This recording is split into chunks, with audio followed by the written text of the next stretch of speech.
Students, myself Jitendra Shukla.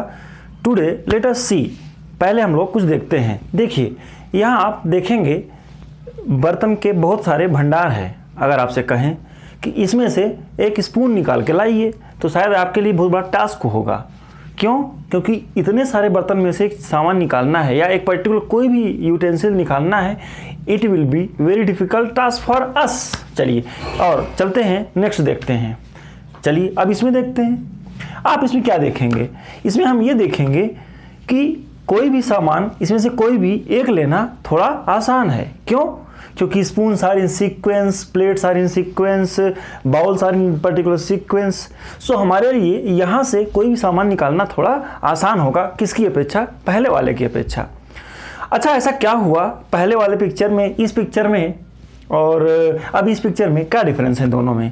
इन दोनों में basic difference ये है, हमने ये देखा कि जब कोई सामान प्रॉपरली अरेंज्ड होता है तब हमें उसमें से एक्सट्रैक्ट करना या उसको समझ पाना आसान होगा। So students, classification of elements, जितने एलिमेंट हमें पता है उसमें से सबको क्लासिफाई करके एक पर्टिकुलर जगह में ही क्यों रखा जाता है?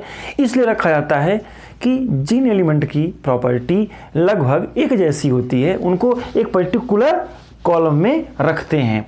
तो इसके लिए हम किस कॉलम में किसको रखें, why, which element should be along with which, and what are the properties related to each other, that is studied under the topic that is called classification of element and periodicity।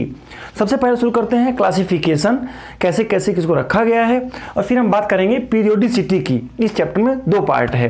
पहला है classification of elements और दूसरा part है periodicity. तो सबसे पहले हम बात करते हैं क्लासिफिकेशन की। ऐसे बहुत सारे वेज ऑफ क्लासिफिकेशन है, कुछ हिस्टोरिकल बातें हैं इस चैप्टर में, फिर है मॉडर्न वे ऑफ क्लासिफिकेशन जो हम आज पढ़ते हैं पीरियोडिक टेबल के फॉर्म में। तो ज़्यादा हम ओल्ड थ्योरी के बारे में बात नहीं करेंगे, जल्दी से उसको हम आगे बढ़ते जाएंगे। आप देखिए, मैं सबसे पहले बात करता हूँ डोबेरिनर ट्राइड। डोबेरिनर ट्राइड ये क्या है? ये फेमस है, आपने पढ़ा होगा, है ना? फिर हमने पढ़ा था कि इसके बारे में, फिर आया था Newlands law of Octave, Newlands, ये सब ज़्यादा इंपॉर्टेंट नहीं। तो चलिए देखते हैं कि क्या है न्यूलैंड्स लॉ ऑफ ऑक्टेव, ये क्या है ना? इस तरह के क्वेश्चन हमें बातें हैं। फिर हमें आगे कुछ और पढ़ेंगे।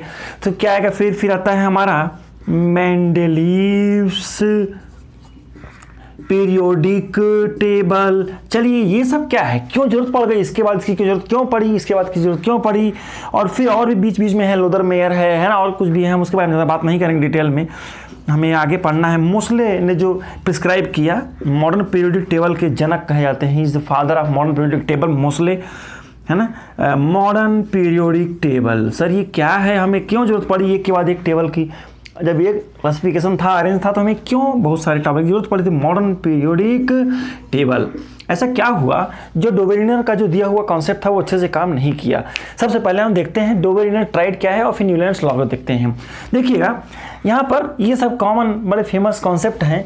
तो Dobereiner triad, it was very means at that time, जब डोबेरिनर ने, है ना, in the beginning of 18th century, जब डोबेरिनर ने ट्राइड दिया तो उन्होंने कहा था कि if elements are arrange in the particular sequence, then every 3 element, अगर 3 एलिमेंट को उसके मास के हिसाब से अरेंज कर दिया जाए, इस तरह से मान लीजिए, तो mass of sum of mass of first 2 element, first and last element is arithmetic mean. देखिए first element lithium, sodium, potassium, तो उन्होंने कहा कि the atomic mass of middle element, if we arrange the 3 element in that increasing order of atomic mass, then the mass of middle element is arithmetic mean of first 2 element। तो हमें क्या मिला? Lithium का मास कितना होता है भैया? इसका मास होता है 7 होता है समवेयर ना, और पोटेशियम कितना होता है यार? 39 होता है। इसको ऐड करते हैं कितना हो जाएगा? 9 6 14 और 3 1 4, इसका मीन निकालते हैं तो क्या आएगा? आंसर आएगा 23। तो atomic mass of sodium is near about 23। ऐसे उन्होंने और भी कुछ कुछ दिया था, कैल्शियम, है ना, स्ट्रोंशियम और बेरियम दिया था, है ना। आपको याद होगा सेकंड पीरियड का एलिमेंट है, क्या है सर ये? इसका एटॉमिक मास समवेयर 40 होता है, इसका 88 होता है, 137 होता है। आप इसका एटॉमिक मास को निकालिए, इसके इक्वल लगभग आएगा। 40 + 137 कितना होता है? देखिएगा 40 + 137/2 अर्थमेटिक मीन। हमारा आंसर क्या आएगा? यहाँ 7 आएगा, 4 3 4 3 7 और यहाँ क्या आएगा 1 आएगा अपॉन 2 इज इक्वल टू 2 8 जा 16 2 8 जा 16 समवेयर उसके बराबर ही लगभग आ रहा है। तो कहने का मतलब क्या हुआ, हमें ये समझ में आ गया होगा कि डोमिनेट ट्राइड्स के लिमिटेशंस क्या थे कि it was applicable for only less number of triad has been formed, है ना, बहुत कम नंबर ऑफ ट्राइड में ये फिट हो रहा था, यही इसका लिमिटेशन था। तो ज़्यादा इससे कुछ आता नहीं, इसमें ज़्यादा फोकस हम नहीं करेंगे। आगे हम बात करते हैं नेक्स्ट प्रॉपर्टी की बात करते हैं न्यूलैंड्स लॉ ऑफ ऑक्टेव की। तो न्यूलैंड्स लॉ ऑफ ऑक्टेव क्या कहता है, देखिएगा न्यूलैंड्स लॉ ऑफ ऑक्टेव ये कहता है कि when elements are arranged in increasing order of their atomic mass every 8th element shows similar properties with respect to first one. कैसे एक एग्जाम्पल लिखता हूँ मैं यहाँ पर, देखिएगा जैसे मैंने यहाँ पर लिखा, क्या लिखा यार, मैंने यहाँ पर लिखा, मान लीजिए आई हैव रिटन लिथियम, और लिथियम के बाद क्या आता है भाई, बेरिलियम और क्या आएगा, boron, carbon, nitrogen, oxygen, fluorine. ध्यान से देखिएगा एलिमेंट नंबर कौन सा है, ये 1 है, ये कौन सा है 2 3 4 5 6 7, 8th वाला इसके जैसा ही हो गया यार, सोडियम पोटेशियम है ना, सोडियम फिर मैग्नीशियम ऐसे है ना। तो देखिएगा लिथियम की प्रॉपर्टी सोडियम के जैसी होती है, 8th नंबर में आएगा ना, वहाँ से गिनती करिए 1 2 3 4 5 6 7 और 8th आएगा मैग्नीशियम, और यहाँ क्या आएगा एल्युमिनियम। ये सब हम लोग पढ़े हुए हैं छोटी क्लासेस में, 11 10th में पढ़े होंगे। तो ये लॉ ऑफ ऑक्टेव है, आप आगे कर सकते हैं। एल्युमिनियम आएगा, सिलिकॉन है ना, सिलिकॉन, फिर यहाँ क्या होगा स्टूडेंट्स, इट इज फास्फोरस, बिल्कुल, और यहाँ क्या होगा सल्फर, क्लोरीन, यहाँ कुछ आएगा पोटेशियम, यहाँ कैल्शियम, ऐसे कुछ। ये इसका लिमिटेशन क्या था, इसका लिमिटेशन ये था कि it was applicable up to calcium. आप दोनों के लिमिटेशंस का ध्यान रखिएगा, बस इसी में क्वेश्चन आते हैं कभी कभी, या इसके लॉस क्या आते हैं वो सब ध्यान रखेंगे, ज़्यादा कुछ नहीं है इसमें ऑक्टेव में, ठीक है। तो म्यूजिकल लॉ जो होता है सारे गा मा हम लोग यूज़ करते हैं, सा रे गा मा पा धा नी ऐसे यूज़ करते हैं, है ना, प ध नी, सा रे गा मा, मैं कुछ छोड़ दिया हूँ मैं, सा रे गा, अरे माँ छूट गया है, सा रे गा मा के बाद क्या आता है यार, प ध नी, ये इंडियन नोट्स है, ये है ना, इंटरनेशनल नोट नहीं है। सा रे गा मा पा ध नी सा कहाँ आएगा, अब ये जो सा होता है नेक्स्ट नंबर पर आएगा, कहाँ पर रिपीट हो रहा है ना, सा रे गा मा पा ध नी, सा रे गा मा पा ध नी सा जो रिपीट होता है 8th एलिमेंट। तो every 8th element show similar properties to the first. यहाँ से नहीं, कहीं से भी ले लीजिए आप, नाइट्रोजन ले लीजिए, नाइट्रोजन की प्रॉपर्टी फास्फोरस से सिमिलर है काफ़ी कुछ, ऑक्सीजन की प्रॉपर्टी सल्फर से सिमिलर है, नाइट्रोजन की प्रॉपर्टी फास्फोरस सिमिलर है, फ्लोरीन की प्रॉपर्टी क्लोरीन से सिमिलर है। तो ये कुछ सिमिलरिटीज़ थी जो न्यूलैंड्स लॉ ऑफ ऑक्टेव से हमने समझा था। चलिए, तो इसके लिमिटेशंस के बारे में पढ़ लिए, क्या था कि ये केवल न्यूलैंड्स लॉ ऑफ ऑक्टेव ज़्यादा अच्छे से किसके लिए एप्लीकेबल था, applicable up to the calcium, उसके बाद अच्छे से फिट नहीं हो पा रहा था। आगे देखते हैं, very important, that is called the modern periodic, sorry Mendeleev's periodic law. Now इसको मैं आपसे डिस्कस करूँ, प्लीज सी द टेबल। पहले इस टेबल को देखते हैं, आइए देखते हैं इस टेबल को। चलिए ध्यान से देखिए, इस टेबल में आप क्या देख रहे हैं। इस टेबल में आप ये देख रहे हैं कि some elements are arranged in increasing order of their atomic mass, not some, most of the elements are arranged in increasing order of their atomic mass. अब तो उन्होंने क्या कहा, भाई साहब ने क्या किया, ये कैसे बनाया टेबल को, तो उन्होंने क्या किया, देखिए मेंडली पीरियड कैसे बनाया था इस टेबल को। उन्होंने क्या था, उन्होंने 2 दीवार लिया, है ना, और उस दीवार में क्या किया, एक दीवार में पूरा लिख दिया, क्या लिख दिया, पूरा एलिमेंट के सिंबल बना दिए, और इस दीवार में क्या बना दिया, पूरा उनकी प्रॉपर्टीज़ को लिख दिया। अब इधर सिंबल हो गया, इधर प्रॉपर्टीज़ हो गई, और बाद में उन्होंने क्या देखा कि जो प्रॉपर्टी जिसे मैच करती थी उन एलिमेंट को इकट्ठा करते गए। जैसे उन्होंने उठाया सोडियम को, सोडियम क्या है, वेरी रिएक्टिव है, ऑक्सीजन से कैसे कंबाइन करता है, ऑक्साइड बनाता है ना। तो ऐसे कौन कौन से एलिमेंट हैं, लेट अस सी, यहाँ देखते हैं। उन्होंने क्या देखा, सोडियम ऑक्साइड कैसे बनाएगा, सोडियम ऑक्साइड बनाता है किस तरह से, सोडियम Na2O बनाता है, और कौन है, लिथियम भी ऐसे ही बनाता है, है ना, क्या बनाता है यार, Li2O बनाता है। या पोटेशियम को ले लेते हैं, पोटेशियम O2 के साथ में क्या बनाता है, तो L नहीं लिखते हैं, पोटेशियम को ले लेते हैं, K2O बनाता है ऐसे। तो उन्होंने ये देखा कि कौन कौन से एलिमेंट हैं जो इस तरह के ऑक्साइड बनाते हैं, ऐसे कौन कौन ऐसे हैं जो इस तरह के इसके जैसे हाइड्राइड बनाएंगे। तो उन एलिमेंट को इकट्ठा करते गए और एक प्रॉपर्टी में अरेंज कर दिए। तो चलिए, उन्होंने ऑक्साइड और हाइड्राइड के फॉर्मेशन के बेस पर एलिमेंट को कुछ हद तक अरेंज किया, एक साथ में रखा, और उन्होंने ये भी देखा कि कुछ एलिमेंट की प्रॉपर्टी सिमिलर कैसे आ रही है, उनकी प्रॉपर्टी उनके मास के रेशियो में चल रही है, या मास के बेस पर आगे बढ़ रही है। तो उन्होंने एक नियम बनाया। क्या नियम दिया? देखिएगा, मेंडलीज पीरियोडिक लॉ क्या कहता है कि properties of element physical and chemical, तो properties of elements are periodic function of their atomic mass. बिल्कुल, तो आप इसको लिख लीजिएगा, एक स्टेटमेंट है कि प्रॉपर्टीज ऑफ एलिमेंट बड़ा इंपॉर्टेंट है, इसको ध्यान रखना है। Properties of elements are periodic function of their atomic mass को ले लीजिए भाई, बस। सर इसमें क्या करना है? अब इस एटॉमिक मास को उन्होंने क्राइटेरिया माना, और जैसे जैसे मास बढ़ता है तो उन्होंने उसके हिसाब से पीरियोडिक टेबल बनाई। अब सबसे पहले फटाफट देखते हैं, इनकी कुछ बड़ाई कर देते हैं, फिर थोड़ा सा कुछ कमियां होंगी उसके बारे में डिस्कस करेंगे। सबसे पहले इनके मेरिट्स बात करते हैं। मेरिट्स क्या था? Merits of Mendeleev's periodic table क्या था? That is number 1, very systematic study था। फर्स्ट सिस्टमैटिक स्टडी है ना, मतलब जिसमें बहुत सारे एलिमेंट को अरेंज किया जा सकता था, तो प्रॉपरली अरेंज था। फिर अब देखिएगा next, discovery of new element या help in discovery of new element. Sir कैसे? देखिएगा उन्होंने क्या देखा। चलिए अब हम टेबल की तरफ चलते हैं। हाउ यू कैन से, है ना। उन्होंने क्या किया, चलिए अब आगे देखते हैं टेबल की तरफ। Are is it visible to you? Yes, let us see. इस टेबल में ध्यान से देखिएगा, उन्होंने अनडिस्कवर्ड एलिमेंट, जो एलिमेंट उसमें पता नहीं थे, उसके लिए भी उन्होंने जगह बना के रखी थी टेबल में कि जब कभी ऐसा कोई एलिमेंट यहाँ से यहाँ आएगा तो वो यहीं पर आएगा। कैसे? एक एग्जांपल मैं दे रहा हूँ, ध्यान से देखिएगा आप। ये जो ब्लू कलर से तो आपको दिख रहा है ना, मैंने एक सर्कल बना रखा है। ऐसे जो सर्कल बना रखा है उसको लिखा है एल्युमिनियम। एल्युमिनियम के नीचे एक स्क्वायर में लिखा हुआ है गैलियम। तो गैलियम उस समय पर डिस्कवर्ड नहीं था, तो गैलियम की जगह उन्होंने लिख दिया था इका एल्युमिनियम। गैलियम जो लिखा हुआ है स्क्वायर शेप में, रिंग स्क्वायर शेप का स्क्वायर बना हुआ है गैलियम के कॉलम में, आप देख रहे हैं टेबल में। तो यहाँ पर गैलियम उस समय डिस्कवर नहीं हुआ था, तो उन्होंने क्या किया, एल्युमिनियम तो लिखा रहने दे जो ऊपर लिखा हुआ है, लेकिन उसके नीचे क्या लिख दिया, उन्होंने लिख दिया वहाँ पर गैलियम की जगह क्या लिख दिया, इका एल्युमिनियम। वैसे ही उन्होंने क्या कर दिया, नेक्स्ट एलिमेंट है जर्मेनियम, सिलिकॉन। तो सिलिकॉन के नीचे जगह खाली थी और वहाँ उन्होंने लिख दिया इका सिलिकॉन। इका सिलिकॉन मतलब सिलिकॉन के जैसा, सिमिलर टू सिलिकॉन, है ना। तो वहाँ पर जर्मेनियम का डिस्कवरी नहीं हुआ, फिर भी उन्होंने उस मतलब यहाँ पर बताया कि यहाँ कोई न कोई ऐसा रहेगा, और उसकी प्रॉपर्टीज़ भी डिस्क्राइब कर दिया उन्होंने कि बॉइलिंग पॉइंट इतना होगा, मेल्टिंग पॉइंट लगभग इतना होगा, है ना, और उसकी प्रॉपर्टीज़ कुछ बता दिया उन्होंने।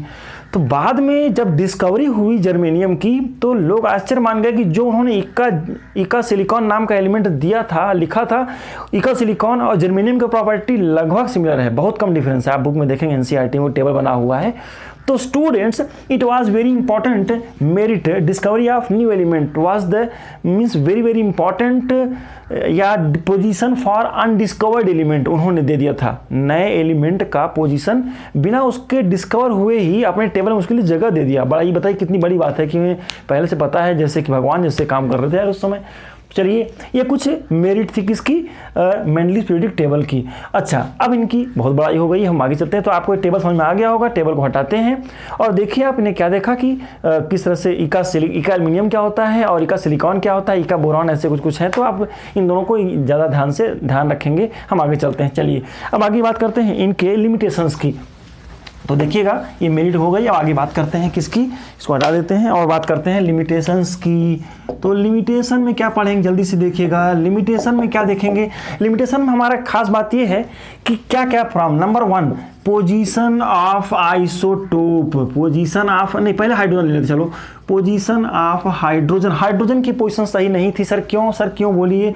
क्योंकि हाइड्रोजन को उन्होंने लिथियम पोटेशियम के साथ में रखा था, लिथियम सोडियम पोटेशियम रुबिडियम के साथ में रखा था, तो ये पोजीशन इसकी जस्टिफाई नहीं हो पा रही थी, है ना। क्योंकि hydrogen is non metal, it does not behave as a metal, not sonorous, not conduct electricity. तो ये सब कुछ बुराइयां थी उसके अंदर, तो इसलिए हाइड्रोजन के पोजीशन को इन्होंने जस्टिफाई नहीं किया, सही जगह नहीं रखा। और एक बात है ना, क्या एक बात और लिखिए, जल्दी से लिखते हैं यार, क्या लिखेंगे कि some dissimilar element has been arrange in the same column. क्या सर देखिएगा, डिसिमिलर जो एक जैसे नहीं थे, डिसिमिलर एलिमेंट्स अरेंज्ड कहाँ, इन, है ना, dissimilar element arrange in same column. अरे कैसे भाई, आप कैसे कर सकते हैं? देखिए आप ध्यान से देखिए तो सोडियम पोटेशियम रुबिडियम रखा हुआ है, ये ग्रुप 1A में आ रहे हैं, तो वहीं बगल में यहाँ पर क्या रखा हुआ है, यहाँ पर कॉपर रखा हुआ है, Ag रखा हुआ है, Au रखा हुआ है। अरे ये क्या हो रहा है इतना, एक तरफ कहाँ भयंकर रिएक्टिव और एक तरफ कहाँ, एक तरफ बहुत कम रिएक्टिव। चलिए मैं इसको, आप समझ जाइए, इन दोनों को लगभग एक जैसे कॉलम में रखा था। चलिए वापस से टेबल को देखते हैं, आइए टेबल देखते हैं। तो चलिए देखते हैं इस टेबल में क्या देख रहे हैं आप कि रिएक्टिव मेटल के साथ में कम रिएक्टिव मेटल भी रखा हुआ है। तो ये क्या हुआ, ऐसा नहीं होना चाहिए, रिएक्टिविटी के हिसाब से ये सही जस्टिफाई नहीं हो पा रहा। तो ये एक लिमिटेशन कहा जा सकता है। चलिए ठीक है, ये सब लिमिटेशंस थे। एक लिमिटेशन और था, उन्होंने क्या किया था कि एलिमेंट्स को increasing order of atomic mass के बेस पर किया था, लेकिन कहीं कहीं एटॉमिक मास के नियम को फॉलो नहीं कर रहे थे वो।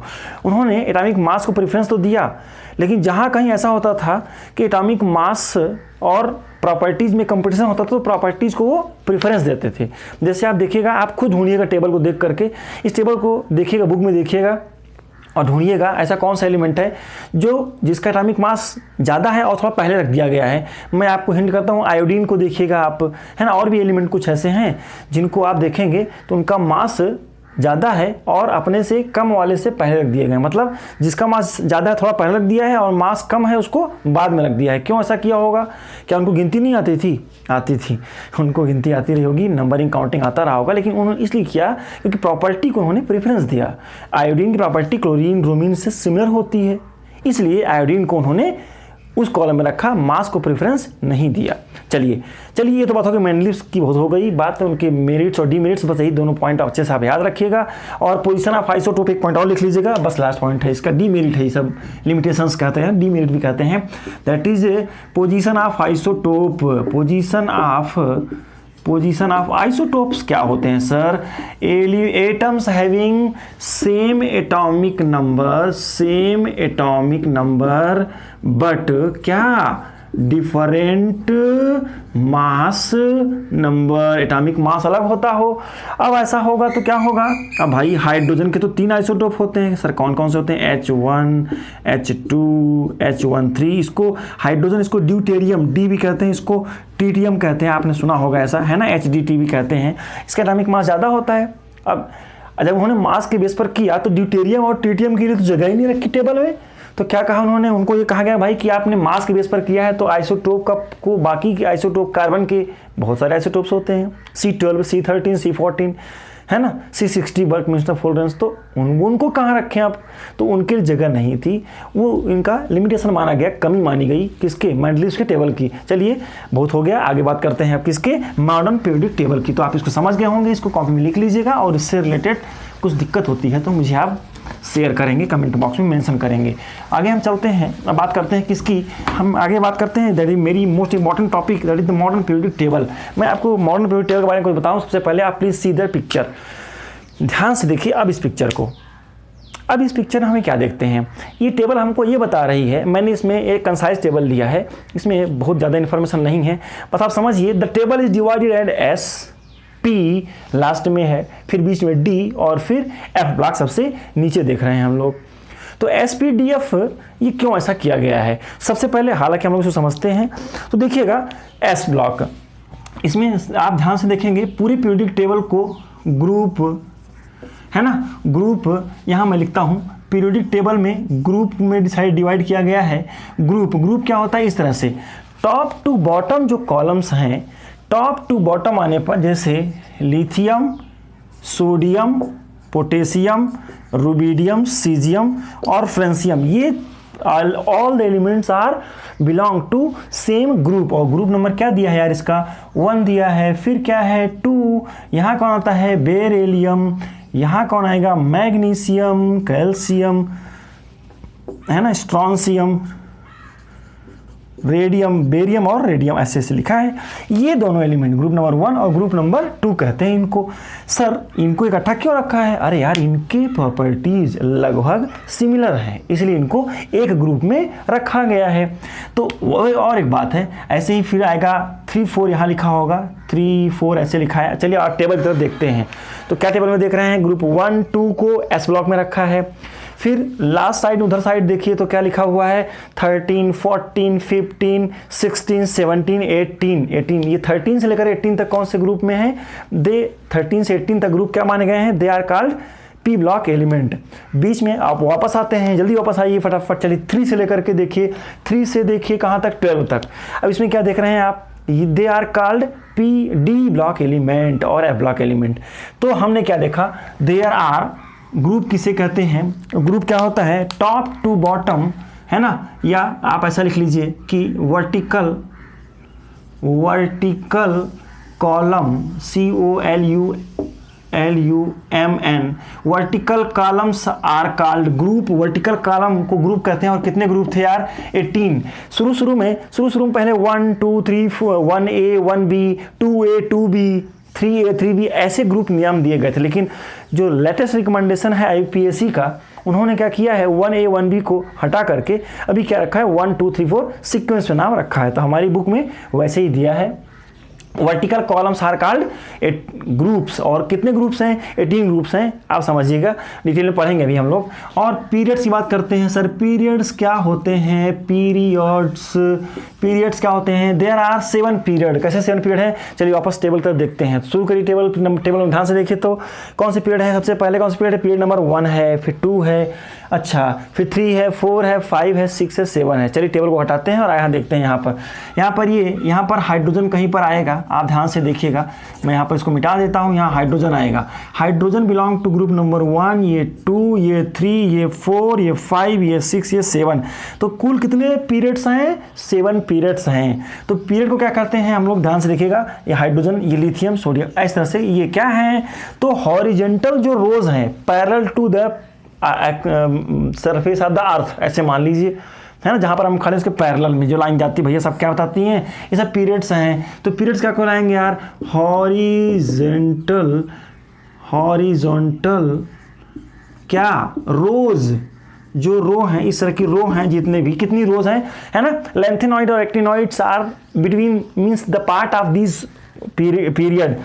6th पीरियड को क्या कहते हैं? लेंथेनॉइड, उसी में आता है, पढ़ेंगे अभी। और इसको क्या कहते हैं? एक्टिनॉइड, ये भी इसी में आता है। तो चलिए ठीक है, जल्दी से देखते हैं कि कितने पीरियड्स हैं। तो 7 पीरियड हैं और ग्रुप 18 है। और एक मजे की बात ध्यान से देखिएगा, ग्रुप नंबर और पीरियड नंबर की खास बात यह है कि जिसका एलिमेंट जितना ज़्यादा, जिस एलिमेंट में नंबर इलेक्ट्रॉन ज़्यादा होंगे वो ज़्यादा पीरियड को बिलोंग करेगा। पीरियड और ग्रुप के बारे में डिटेल हम लोग बाद में पढ़ेंगे। अभी आप समझ लीजिए कि वर्टिकल कॉलम को क्या कहते हैं? ग्रुप कहते हैं। वो 18 है इसमें। और पीरियड किसे कहते हैं? हॉरिजॉन्टल रोज जो होती हैं उनको क्या कहते हैं? कॉलम। हाउ मेनी पीरियड्स, है ना? Period they are 7। Now students, most important thing, बस ज़्यादा टाइम नहीं लेंगे, जल्दी से इधर देखिएगा आप। क्या हम लोग पढ़ने वाले हैं? हम लोग ये पढ़ने वाले हैं, ध्यान से देखिएगा। चलिए ध्यान से देखिए, वापस चलते हैं इस टेबल की तरफ। इस टेबल में ध्यान से देखिए, एस ब्लॉक क्यों लिखा हुआ है, फिर लिखा हुआ उधर पी ब्लॉक, इधर लिखा हुआ है डी ब्लॉक, और फिर नीचे लिखा हुआ है एफ ब्लॉक एलिमेंट्स। तो एस ब्लॉक को एस ब्लॉक क्यों कहते हैं? एस ब्लॉक को इसलिए कहते हैं एस ब्लॉक क्योंकि इनका आउटर मोस्ट इलेक्ट्रॉन कहाँ होता है? NS1 में होता है या NS2 में। ध्यान से देखिएगा, जिसका आउटर मोस्ट इलेक्ट्रॉन S सब सेल में होता है उनको क्या कहते हैं? उनको S ब्लॉक एलिमेंट कहते हैं। यस, आप एग्जांपल ले लीजिए भैया। चलिए देखिए, तो आप लिथियम को लीजिए भाई साहब, को एटॉमिक नंबर 3 होता है, 1s2 2s1। तो आप देखिएगा इसका आउटर मोस्ट इलेक्ट्रॉन कहाँ पर है? S सब सेल में है। तो ये किस ब्लॉक का एलिमेंट है? Yes, of course you have got, it is S block element. चलिए आपके लिए क्वेश्चन है, मैं आपको हिंट करता हूँ। मैग्नीशियम का एटॉमिक नंबर 12 है, आप इसे मुझे बताएंगे, इसका मुझे बताएंगे आप ये किस ब्लॉक को बिलोंग करता है। जल्दी से इसी को पता करके देख के बताएंगे आप, इसके बेस पर मुझे बताएंगे, कमेंट बॉक्स में लिखेंगे, right in the comment box में लिख के दिखाएंगे मुझे कि मैग्नीशियम किस ब्लॉक को बिलोंग करता है, उसका as per it's electronic configuration, ये पता करके मुझे बताएंगे। ऐसे ही और एलिमेंट का आप देखिएगा, जो पी ब्लॉक एलिमेंट है, आउटरमोस्ट इलेक्ट्रॉन का, जैसे एग्जांपल लेता हूं मैं कार्बन का, भाई साहब का ले लेता हूं, है ना, कार्बन का एग्जांपल ले लेता हूं यार।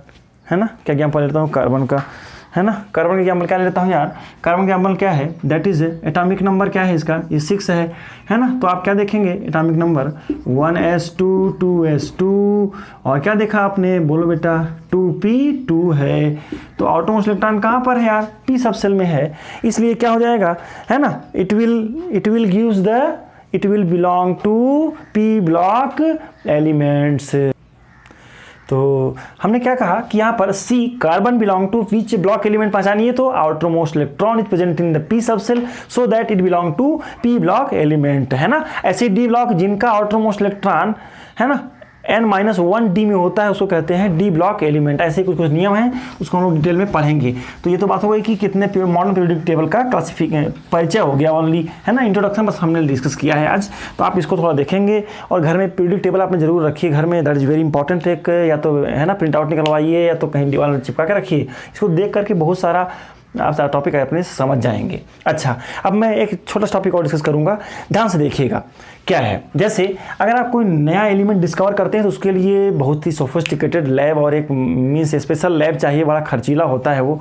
तो जब नया कोई एलिमेंट डिस्कवर होता है तो उसमें कई लोग दावा करते हैं। एक बार क्या हुआ कि एक रदरफोर्डियम नाम का जो एलिमेंट है, रदरफोर्डियम आपने सुना होगा, रदरफोर्डियम, उसका एटॉमिक नंबर है 104। जब ये डिस्कवर हुआ उसी टाइम पर एक कर्चाटोवियम इसी एलिमेंट को ये रदरफोर्डियम एलिमेंट को डिस्कवर, रदरफोर्डियम नाम दिया किसने, अमेरिकन साइंटिस्ट थे, और कर्चाटोवियम उसी समय पर डिस्कवर हुआ, उसी कर्चाटोवियम नाम रखा किसने, सोवियत के साइंटिस्ट ने, उसका भी एटॉमिक नंबर 14 दिया।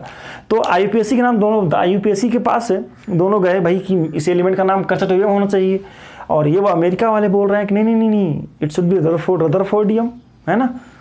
अब फ्रिक्शन हो गया इसमें कि भाई किसके नाम को 104 माना जाए, बड़ा फ्रिक्शन हुआ। तब से आईयूपीएससी ने ये रिकमेंड कर दिया, क्या कहा उन्होंने, ये कहा कि किसी भी नए एलिमेंट का नाम तब तक या उसका सिंबल तब तक असाइन नहीं किया जाएगा जब तक तो उसके बेस पर उसका नाम रखा जाएगा बाद में, लेकिन पहले उस एलिमेंट का नाम, एक आईयूपीएससी ने एक सिस्टम बना के रखा है। क्या उन्होंने कहा कि एक किसी एलिमेंट जिसका एटॉमिक नंबर 100 से ज़्यादा है, हमारे पीरियोडिक टेबल में 108 एलिमेंट्स को रखने की जगह है, हमने कहा कि अगर किसी ज़्यादा एलिमेंट अगर कोई डिस्कवर हो गया, 109 107 कुछ डिस्कवर अभी नहीं हुए हैं, तो उनका सिंबल और नाम क्या रखा जाएगा, जिससे इसमें फ्रिक्शन हुआ। तो ऐसे ही किसी का एटॉमिक नंबर अगर ज़्यादा है तो उसका नाम और सिंबल कैसे रखा जाएगा। उन्होंने एक अल्फ़ाबेट का सिंबल दिया। उन्होंने क्या कहा देखिएगा, तो हेडिंग बनाइएगा, that is the name of element with atomic number, with क्या, एटॉमिक नंबर ग्रेटर देन 100, जिसका एटॉमिक नंबर 100 से ज़्यादा हो, उसके लिए उन्होंने एक वर्ड दिया, एक कोड दिया। क्या दिया, अगर देखिएगा यहाँ पर, अगर zero atomic number, zero number को क्या माना उन्होंने, NIL कहा, 1 को क्या कहा, UN, 2 3 4 5 6 7 8 और 9। ध्यान से देखिएगा फटाफट, ज़्यादा कुछ खास नहीं, सिंपल ही है। 2 को क्या कहा, BI बाई कहा, और 3 को क्या कहा, TRI ट्राई कहा। इसको टेट्रा कह सकते थे, लेकिन टेट्रा क्यों नहीं कहा, क्योंकि टी कॉमन हो जाता, तो इसको क्यूक्वेड कहते हैं। 5 को पी कहते हैं, पिंट, और 6 को हेक्स कहते हैं, 6 7 को क्या कहते हैं, सेप्ट। यहाँ पर भी हेप्ट क्यों नहीं बोले यार आईयूपीएससी के हिसाब से, क्योंकि अगर इसको हेप्ट बोलते तो कॉमन हो जाता है यार ये। यहाँ पर इसको ऑक्ट कहते हैं, ओ, और 9 को इनको क्या कहते हैं, इसको ENN इन कहते हैं, इन, ध्यान रखेंगे। ये इसका नाम हो गया, और यहाँ पर इसका सिंबल क्या रखा, इसका N, जो फर्स्ट लेटर था उसका, उसी को सिंबल मान लिया। यहाँ B, यहाँ T, यहाँ Q, यहाँ P, यहाँ H, यहाँ S, यहाँ O, और यहाँ पर E, ये सिंबल हो गया। अब एग्जाम्पल लेता हूँ, जल्दी से देखिए एग्जाम्पल। मान लीजिए एक एलिमेंट है, उसका एटॉमिक नंबर है मान लीजिए 119 है, तो उसका नाम कैसे रखा जाएगा, उसका नाम क्या लिखा जाएगा, ध्यान से देखिएगा। तो 1 का मतलब क्या होता है, 1 का मतलब होता है क्या भाई, अन। 1 का मतलब क्या होता है, अन, प्लस 1 का मतलब क्या हो जाएगा, अन। 9 का मतलब क्या होगा, 9 मतलब ई डबल एन, इन होगा, तो मैं लिख देता हूं ई डबल एन, और लास्ट में सब में एक सफिक्स लगाया, उन्होंने कहा IUM लगाना चाहिए। क्या लगाना है, IUM will be common for all the element. ध्यान से देखिए, जल्दी से क्या करने वाले हैं हम लोग, इसको इकट्ठा कर देते हैं। First letter must be capital, तो नाम क्या होगा उसका sir, UN E double N IUM। ये क्या है सर, it is the name of element है। उसका सिंबल क्या होगा, जल्दी से देखिएगा, उसका सिंबल क्या होगा, नेम है, ये सिंबल क्या होगा, फर्स्ट लेटर ऑफ ईच, जो नाम आई को छोड़ करके जो फर्स्ट लेटर उसको यूज कर लीजिए, यू, इसका U और इसका E, फर्स्ट लेटर कैपिटल, बाकी सब स्मॉल। सिंबल में जैसे लिखते हैं तो ये सिंबल ये होगा और नाम ये होगा। तो ये तो बात हो गई कि किस तरह से किसी एलिमेंट जिसका डिस्कवरी नहीं हुआ है उसका एटॉमिक नंबर अगर दे दिया जाए तो how can you write the name as well as symbol. ये बहुत क्वेश्चन कॉमन सा है, आप ध्यान रखेंगे, ऐसे क्वेश्चन आया करते हैं। बिफोर आई प्रोसीड, इसको जल्दी से कॉपी में लिख लीजिए। एग्जाम्पल नंबर 1 था। आप जल्दी से मुझे बताइए फटाफट, एक क्वेश्चन मैं और करता हूँ, इसको बंद करता हूँ। 108 एक एलिमेंट है, इसका एटॉमिक नंबर, हालांकि एलिमेंट डिस्कवर हो गया है, लेकिन इसके अगर इसका क्वेश्चन आ गया एग्जाम में, बताइए इसका atomic what is the name of this element and symbol. जल्दी करिए फटाफट। 1 के लिए आप क्या लिखते हैं, 1 के फार्मूला होता है अन, 0 के लिए क्या लिखोगे, प्लस, बोलो यार, NIL नील। 8 के लिए क्या लिखते हो, OCT, 8 के लिए OCT, और कॉमन क्या होगा, IUM कॉमन है सर। इसका सिंबल क्या होगा, नेम क्या होगा, UNNIL, अनिल, ऑक्ट IUM। चलिए, आज हमने सीख लिया कि इसका नेम कैसे लिखेंगे, सिंबल भी आप लिख के देखेंगे। तो ये क्या हुआ, इसका सिंबल क्या होगा खुद बना के देखिएगा। तो चलिए ठीक है, ऐसे ही और नाम की प्रैक्टिस करेंगे आप, है ना, और मुझे बताएंगे मुझे किस एलिमेंट का नाम चाहिए। मुझे एक एलिमेंट में यहाँ पर दे रहा हूँ, आपको एलिमेंट दे रहा हूँ, 120 एलिमेंट है एटॉमिक नंबर। एटॉमिक नंबर मैंने दिया है, इसका नाम लिख के मुझे बताएंगे किसका, एक 120 एलिमेंट है, इसका नाम only, not symbol. You need to write the name, ऐसे लिखिएगा, नेम ऑफ एलिमेंट, ऐसे कमेंट बॉक्स में मेंशन करेंगे नेम ऑफ एलिमेंट क्या होगा और मुझे बताएंगे। चलिए मिलते हैं अगले क्लास में with detail description of periodic table, modern periodic table. Thank you.